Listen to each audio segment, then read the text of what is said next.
Hello everyone, welcome to market news room and good evening. So Nifty చూసుకుంటే 25,227 దగ్గర close అయితే మనకు bank Nifty 56,625 దగ్గర క్లోజ్ అయింది. సెన్సెక్స్ మనకు 82,327 దగ్గర క్లోజ్ అయితే mid caps and small caps రెండు మనకు ఫ్లాట్గా ఉన్నాయి. మనకు చూసుకుంటే మెయిన్గా టాప్ గెయినింగ్ సెక్టార్స్లో చూసుకుంటే మనకు మెయిన్గా PSU banks and financial stocks, తర్వాత మనకు ట్రేడింగ్ సంబంధించిన స్టాక్స్ ఏవైతే ఉన్నాయో బిఎస్సి లాంటివి మనకు పాజిటివ్గా ఉన్నాయన్నమాట. అసెట్ మేనేజ్మెంట్ కంపెనీస్ అని మనం చెప్పుకోవాలి.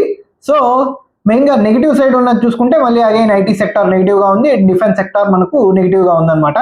సో మనం చూసుకుంటే టాప్ గెయినర్స్లో కూడా అందుకే మనకు ఎల్ఎన్టీ ఫైనాన్స్, తర్వాత బిఎస్సి ఇట్లాంటివి మనకు ప్రాఫిట్లో ఉంటే, మనకు నెగిటివ్ వచ్చేసి మనకు టాటా మోటార్స్, తర్వాత మనం చూడండి హెచ్ఏఎల్ ఇట్లాంటివి మనకు నెగిటివ్ సైడ్ ఉన్నాయన్నమాట.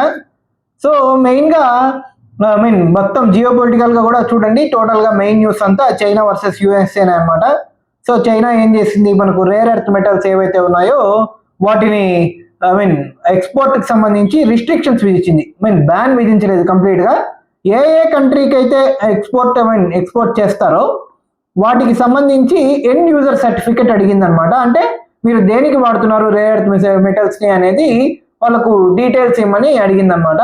సో యూఎస్ఏ కూడా ఎక్స్పోర్ట్ చేయొద్దని చెప్పి పెట్టిందనమాట. మెయిన్గా అక్కడితో మనకు యూఎస్ఏకి చైనాకు మధ్య కోల్డ్ వార్ స్టార్ట్ అయిందని మనం చెప్పుకోవాలి. ఆటోమేటిక్గా ట్రంప్ 100% టారిఫ్ వేస్తాను November 1st నుంచి అని చెప్పి ప్రకటించాడు అనమాట. సో దానికి మళ్ళీ చైనా వాళ్ళు రిటాలియేటరీగా స్టేట్మెంట్స్ చేశారు. ఏమనంటే, మేము ఇంకా సీరియస్ స్టెప్స్ తీసుకోలేదు, ఒకవేళ మీరు ఇలాగే చేస్తే మాత్రం మేము సీరియస్ స్టెప్స్ తీసుకోవాల్సి వస్తుంది, మేము ఎట్టి పరిస్థితుల్లో యుఎస్ఏ ట్రేడ్ వారికి మేము లొంగము అన్నట్టు వాళ్ళు స్టేట్మెంట్స్ ఇచ్చారు. సో వీళ్ళిద్దరు పుణ్యమని 25,400 పైన క్లోజ్ అవ్వాల్సిన నిఫ్టీ మళ్ళీ అగైన్ 25,200 దగ్గరకు వచ్చింది. చాలాసేపు మనం చూడండి 25,150 to 200 రేంజ్లో ట్రేడ్ అయ్యి లక్కీగా మనకు 25,200 మీద క్లోజ్ అయిందనమాట. ఇది కొంచెం మంచి బూస్ట్ అని మనం చెప్పుకోవాలి. ఎందుకంటే చూడండి, USA versus China impact USA market మీద చాలా దారుణంగా పడింది. మనం చూడండి ఫ్రైడే క్లోజర్ చాలా దారుణంగా ఉంది. ఆ తర్వాత మనకు ఏమైందంటే ట్రంప్ ఒక ట్వీట్ చేశాడు. ఏమనంటే, ఈ ట్రేడ్ వార్ అనేది తొందరగానే సెటిల్ అవుతుంది, ఇది ఎక్కువ రోజులు ఉండదు అన్నట్టు ఆయన కొంచెం పాజిటివ్ స్టేట్మెంట్ చేయడంతో ఆటోమేటిక్గా కొంచెం యుఎస్ మార్కెట్లో కొంచెం ర్యాలీ పుల్ బ్యాక్ లాగా కనపడింది అనమాట. సో చూడాలి ఎలా జరుగుతుంది ఏంటి అనేది. ఎందుకంటే చైనా వాళ్ళేమో స్టిల్ ఎలాంటి లేదు మేము కొంచెం వెనక్కి తగ్గుతున్నామని కానీ, లేకపోతే యుఎస్ఏ వాళ్ళు మాతో మాట్లాడారు అని కానీ ఇలాంటి ఏ స్టేట్మెంట్స్ ఇంకా రాలేదు. సో అలాంటిది ఏదైనా వస్తే తప్ప యుఎస్ మార్కెట్స్ మళ్ళీ కొంచెం స్టెబిలైజ్ అయ్యే ఛాన్స్ నాకు కనబడట్లేదు. సో ఒక పక్క చూడండి బిట్ కాయిన్లో కూడా చాలా సివియర్ క్రాష్ వచ్చింది. సో దీని ఇంపాక్ట్ అని అనుకుంటాను. కొంతమంది అయితే మరి చూడండి యుక్రెయిన్ నుంచి ఒక క్రిప్టో ఇది చేసి క్రిప్టో అకౌంట్ క్రియేట్ చేసి వాళ్ళు షార్ట్ చేశారనమాట చాలా వరకు. సో ఇలాంటి ఫ్రాడ్స్ కూడా జరుగుతుంటాయి బిట్ కాయిన్లో, అందులోనూ కొంచెం ఎక్కువ జరిగే ఛాన్స్ ఎక్కువ ఉందని నేనైతే అనుకుంటాను. సో చూడాలి ఏం జరుగుతుంది ఏంటి అనేది. సో మెయిన్గా ఈరోజు చూడండి top news of the day వచ్చేసి ఇదే అనమాట, చైనా వర్సెస్ యుఎస్ఏ. మెయిన్గా ఇదే నడుస్తుంది. దీని ఇంపాక్ట్ ఎలా ఉంటుంది అనేది చూడాలన్నమాట. ఒక పక్క మనకి ఇంకో వైపు చూడండి, మనకు పీస్ డీల్ చేశాడు కదా ట్రంప్. దానికి Gaza versus Israel piece deal ఏదైతే చేశాడో ఆ వార్ ఎండ్ అయిపోయింది అని అనుకునే లోపు మనకు కొత్త వార్ స్టార్ట్ అయిందనమాట, పాకిస్తాన్ వర్సెస్ ఆఫ్ఘనిస్తాన్. ఈసారి అందులోనూ ఆఫ్ఘనిస్తాన్ ఫైనాన్స్ మినిస్టర్ మనకు ఇండియాలోనే ఉన్నారు. సో ఆయన ఇక్కడ ఉన్నప్పుడు వార్ స్టార్ట్ అవ్వడం అనేది, న్యూఢిల్లీలో ఉన్నప్పుడు వార్ స్టార్ట్ అవ్వడం అనేది ఒక మైనస్ పాయింట్ అని మనం చెప్పుకోవాలి. సో ఏం జరుగుతుంది, ఎలా ఆఫ్ఘనిస్తాన్ చాలా వరకు రిటాలియేట్ అయిందని చెప్పి కూడా న్యూస్ వస్తుంది. 58 మంది సోల్జర్స్ ఆఫ్ పాకిస్తాన్ చనిపోయారు అని చెప్పి ఆఫ్ఘనిస్తాన్ క్లెయిమ్ చేసింది. ఇప్పటి వరకు పాకిస్తాన్ వాళ్ళేమి స్పెషల్గా క్లెయిమ్ చేయలేదన్నమాట. సో డీటెయిల్స్ ఏమీ ఇంకా రాలేదు, అవైటెడ్ అని చెప్పుకోవాలి. సో ఒక పక్క చూడండి మెయిన్గా gold and silver still rally జరుగుతుంది. మరి ఇంకా జియోపొలిటికల్ టెన్షన్స్ ఈ రేంజ్లో ఉన్నప్పుడు ఆటోమేటిక్గా గోల్డ్ అండ్ సిల్వర్లో ర్యాలీ జరుగుతుంది, ఆటోమేటిక్గా వెళ్తూనే ఉందన్నమాట అప్ సైడ్. మనకు చూడండి 1.5 lakhకి వెళ్ళిపోతుంది గోల్డ్ అని చెప్పి అంటున్నారు అనమాట ఒక పక్క. ఇంకో పక్క సిల్వర్కి సంబంధించి ఏం న్యూస్ వస్తుందంటే, అఫీషియల్గా చూడండి 1.5 lakh దగ్గర ఉంది సిల్వర్ మనకు కేజీ వెండి. కానీ మనం చూడండి బయట మార్కెట్స్లో మాత్రం 2 lakh to 2.1 lakh వరకు అమ్ముతున్నారు. అమ్ముతున్నారు వాళ్ళు, అయినా కూడా కస్టమర్స్ అయితే కొంటున్నారు అని చెప్పి కూడా న్యూస్ వస్తుంది అనమాట. సో గోల్డ్ అండ్ సిల్వర్ నేనైతే అవి కిందికి వస్తాయి, మళ్ళీ కరెక్షన్ వస్తుంది అని చెప్పి నేను చెప్తాను. కానీ ఆ కరెక్షన్ ఎంత వచ్చినా ఓవర్ కరెక్షన్ అయితే రాదని నేను చెప్తాను ఇప్పుడే. ఎందుకంటే ట్రంప్ ఉన్నంత వరకు ఈ గేమ్స్ ఆడుతూనే ఉంటాడు. తను ఆడిన ప్రతిసారి గోల్డే మనకు ఆల్టర్నేటివ్గా పెరుగుతూ ఉంటుంది. కానీ ఇది ఇండస్ట్రియల్ డిమాండ్ వల్ల మనకు సిల్వర్ కూడా పెరుగుతుంది కదా. ఎందుకంటే సిల్వర్ కూడా ఈ మధ్య బాగా విపరీతమైన మీరు చూడండి, గోల్డ్ కంటే ఎక్కువగా మనకు సిల్వరే ఎక్కువ రిటర్న్స్ ఇచ్చింది. సో చూడాలి ఎలా మూవ్ అవుతుంది సిల్వర్ ఫర్దర్ అనేది. సో మెయిన్గా ఈరోజు ఇంకొక ఐపీఓ లిస్ట్ అయిందనమాట, Tata capital. Last time IPO మొన్ననే వచ్చింది కదా, దాని ఐపీఓ ఇప్పుడు ఈరోజు లిస్ట్ అయింది. సో పెద్దగా గెయిన్ ఏం రాలేదన్నమాట, 1.3% గెయిన్ మాత్రమే వచ్చి లిస్ట్ అయిందనమాట. సో 330 దగ్గర ప్రైస్ దగ్గర లిస్ట్ అయింది. సో లాంగ్ టర్మ్ ఉన్న వాళ్ళు దానికి వెళ్ళొచ్చు. కానీ ఐపీఓలో పెట్టేటప్పుడు నేను ఒకసారి చూసుకోమని సజెస్ట్ చేస్తాను, చాలా కేర్ఫుల్గా ఉండండి. ఎందుకంటే రీటైల్ పార్టిసిపేషన్ అనేది చాలా తక్కువగానే ఉంటుంది. మెయిన్గా మనకు ఫండ్ హౌసెస్ ఎక్కువగా కొంటున్నాయి అనమాట ఐపీఓలు. మనం చూడండి, ఎల్జీ అయినా సరే లేకపోతే టాటా క్యాపిటల్ అయినా సరే ఏదైనా తీసుకోండి, రీటైల్ పార్టిసిపేషన్ చాలా తక్కువగానే ఉంటుంది. మెయిన్గా మనకు అసెట్ మేనేజ్మెంట్ కంపెనీస్ లాగా ఉన్నాయి కదా, మనం ఏవైతే ఎస్ఐపిస్ చేస్తామో మ్యూచువల్ ఫండ్ హౌసెస్ వాళ్ళే ఎక్కువగా పెడుతున్నారన్నమాట అమౌంట్. సో ఇదొకటి కీన్గా అబ్జర్వ్ చేయమని చెప్తాను. ఎందుకంటే రీటైల్ పార్టిసిపేషన్ తక్కువ ఉన్నప్పుడు మార్కెట్ ప్రీమియం ఎక్కువ వచ్చే ఛాన్స్ లేదన్నమాట, లిస్టింగ్ గెయిన్స్ కూడా తక్కువ వచ్చే ఛాన్స్ ఉంటుంది. సో బీ కేర్ఫుల్ అని నేనైతే సజెస్ట్ చేస్తాను అనమాట. సో ఈరోజు ఇంకొక హైలైట్ న్యూస్ ఏంటంటే, లేటెస్ట్గా మొన్న వచ్చింది ఈ న్యూస్, మనకు ఫ్రైడే వచ్చింది. ఏంటి అంటే గ్రో వాళ్ళకి సంబంధించి కూడా, గ్రో మ్యూచువల్ ఫండ్ వాళ్ళు కూడా ఐపీఓ లిస్టింగ్కి వస్తున్నారు అనమాట. సో వీళ్ళు ఆల్మోస్ట్ సర్టన్ వీళ్ళు కూడా ఏంజల్ 1 ఒకటి మనకి లేటెస్ట్గా ఇది వరకు అయింది కదా, ఇప్పుడు వాటితో మంచిగా ట్రేడ్ అవుతుంది ఏంజల్ 1. ఇప్పుడు లేటెస్ట్గా మనకు గ్రో వాళ్ళు కూడా ఎంటర్ అవుతున్నారు అనమాట, ఐపీఓ వస్తుందని అంటున్నారు. సో మెయిన్గా చూడండి, ఇండియన్ రీటైల్ ఇన్ఫ్లేషన్ అనేది చాలా ఇంపార్టెంట్ న్యూస్.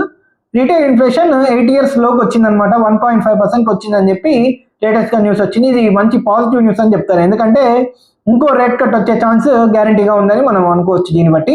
ఎందుకంటే డిసెంబర్లో వస్తుంది కదా రేట్ కట్, అది ఖచ్చితంగా 25 basis points ఉంటుందా, మ్యాక్సిమం 25 basis points ఉంటుంది. సో మ్యాక్సిమం చూడండి 50 basis points అయితే ఇవ్వరని నేను అనుకుంటున్నాను, కానీ 25 basis points మాత్రం ఖచ్చితంగా ఇస్తారు అని ఎక్స్పెక్ట్ చేస్తున్నాను అనమాట.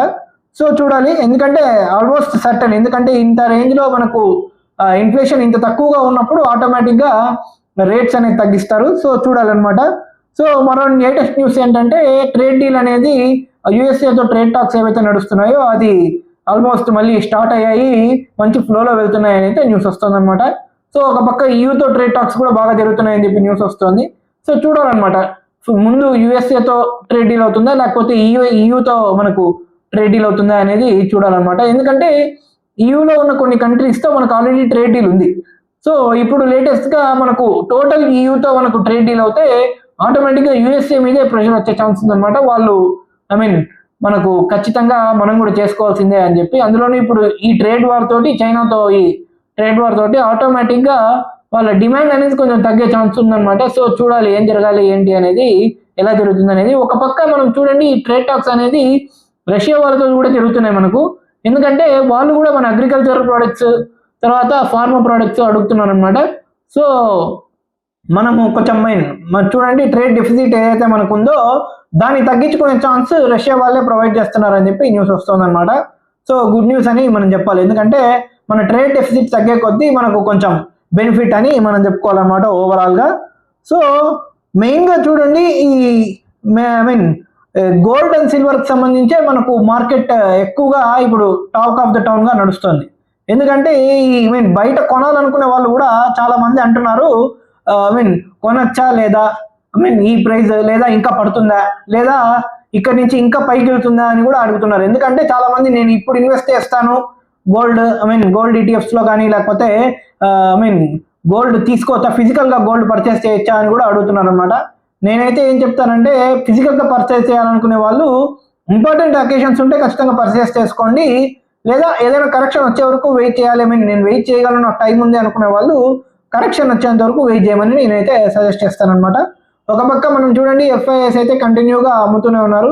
వాళ్ళు షార్ట్ పొజిషన్స్ లైట్గా క్లియర్ చేసుకున్నారు, కానీ స్టిల్ వాళ్ళు షార్ట్స్ అయితే మెయింటైన్ చేస్తూనే ఉన్నారనమాట. సో చూడాలి వాళ్ళు షార్ట్ కవరింగ్ ఎప్పుడు వస్తుంది ఏంటి అనేది. లైట్గా షార్ట్స్ కవర్ చేస్తుండ్రి అది కూడా. బట్ ఇప్పుడు ఏమైందంటే ఈ న్యూస్ తోటి అగైన్ ఈరోజు షార్ట్ చేస్తుంటారని నేనైతే ఎక్స్పెక్ట్ చేస్తున్నాను. సో అది ఎలా ఉంటుందో ఏంటో అనేది చూడాలి. ఒక పక్క మనకు రూపాయి కూడా 88.6కి వచ్చింది. ఇది ఏమవుతుందంటే 88.6 to 88.8 ఈ రేంజ్లోనే కంటిన్యూగా ట్రేడ్ అవుతుంది అనమాట. ఇది ఇంకొంచెం బలపడి 88.2 88 దగ్గరకు వస్తే మనకు ఖచ్చితంగా మనకు మార్కెట్లో పాజిటివిటీ వచ్చే ఛాన్స్ ఎక్కువగా ఉందని నేనైతే అనుకుంటాను. సో ఇక్కడ నుంచి మెయిన్ రెసిస్టెన్స్ లెవెల్ అయితే మనకు ఆటోమేటిక్గా 25,320 ఆ లెవెల్ వరకు కొంచెం రెసిస్టెన్స్ వచ్చే ఛాన్స్ ఉంటుంది. అది దాటితే మనకు 25,470 25,500 ఈ లెవెల్ వరకు వెళ్ళే ఛాన్స్ ఉందన్నమాట. సో చూడాలి ఎలా వెళ్తుంది అనేది. కింద సపోర్ట్ మాత్రం మనకు ఫస్ట్ సపోర్ట్ 25,100 దగ్గర మనకు ఒక సపోర్ట్ ఉంది. సో దాని కిందికి వెళ్తే అగైన్ 25,000 ఒక సపోర్ట్ ఉంది. అండ్ దాని కింద 24,900 వరకు వెళ్ళే ఛాన్స్ ఉందన్నమాట. సో బ్యాంక్ నిఫ్టీ వరకు మనం చూసుకుంటే స్టిల్ బుల్లిష్ మూవ్లోనే ఉందని మనం సజెస్ట్ చేయాలి. ఎందుకంటే ఈరోజు స్టిల్ పాజిటివ్గానే క్లోజ్ అయింది. ఫ్లాట్గా క్లోజ్ అయినా ఫ్లాట్ పిట్ పాజిటివ్ అని చెప్పొచ్చు. సో బ్యాంక్ నిఫ్టీ స్టిల్ పాజిటివ్గానే ఉంది. దాని ఇంపాక్ట్ ఏంటంటే మెయిన్గా పిఎస్యూ బ్యాంక్స్ మనకు పాజిటివ్గా మూవ్ అవ్వడం వల్ల మనం చూడండి, పైగా యాక్సిస్ బ్యాంక్ కూడా ఈరోజు పాజిటివ్గానే మూవ్ అయింది కాబట్టి బ్యాంక్ నిఫ్టీ ఓవరాల్గా పాజిటివ్గా మూవ్ అయింది అనమాట. మెయిన్గా పిఎస్యూ బ్యాంక్స్ అని మనం అనుకోవాలి. సో ఇది ర్యాలీ నడుస్తుంది అనమాట. పిఎస్యూ బ్యాంక్స్ ఎలా మూవ్ అవుతుంది ఏంటి అనేది చూడాలి. మరోపక్క ఐటీ సెక్టార్లో మాత్రం కంటిన్యూగా కరెక్షన్ వస్తుంది. సో చూడాలన్నమాట. ఒక పక్క ఐటీ సెక్టార్కి సంబంధించి మనకు ఏఐకి సంబంధించి టీసీఎస్ వాళ్ళేమో ఏఐ డేటా సెంటర్ మీద ఇన్వెస్ట్ చేయబోతున్నారని న్యూస్ వస్తుంది. సో చూడాలన్నమాట. వాళ్ళు టోటల్ 7 years ఏమో డెడ్ లైన్ పెట్టుకున్నట్టున్నారు. సో ఎలా చేస్తారో అనేది చూడాలి. ఎందుకంటే వైజాగ్లో ఇన్వెస్ట్ చేస్తామని అంటున్నారు అనమాట. సో ఆల్ సెట్ అయితే మనకు మంచి ఇన్వెస్ట్మెంట్ మనకు టీసీఎస్ అక్కడికి వైజాగ్లో టోటల్ ఏఐ డేటా సెంటర్ కూడా వచ్చే ఛాన్స్ ఉందన్నమాట. సో ఇది అనమాట ఈరోజు న్యూస్ అప్డేట్స్ అనేది. మళ్ళీ రేపు మార్కెట్ అనాలిసిస్ వీడియోలో మళ్ళీ కలుద్దాం. రేపు నిఫ్టీ ఎక్స్పైరీ ఉంది కదా. సో ఎక్స్పైరీ మూవ్స్ మీకు వాలటైల్గా ఉండే ఛాన్స్ ఉంటుంది. సో కేర్ఫుల్గా ఉండండి ట్రేడ్ చేసే వాళ్ళని సజెస్ట్ చేస్తాను. ఓవరాల్గా రేపు మళ్ళీ మార్కెట్ అనాలిసిస్ వీడియోలో మనం యాజ్ ఇట్ ఈస్గా ఇదే టైంకి కలుద్దాం. Until then take care, bye and good night.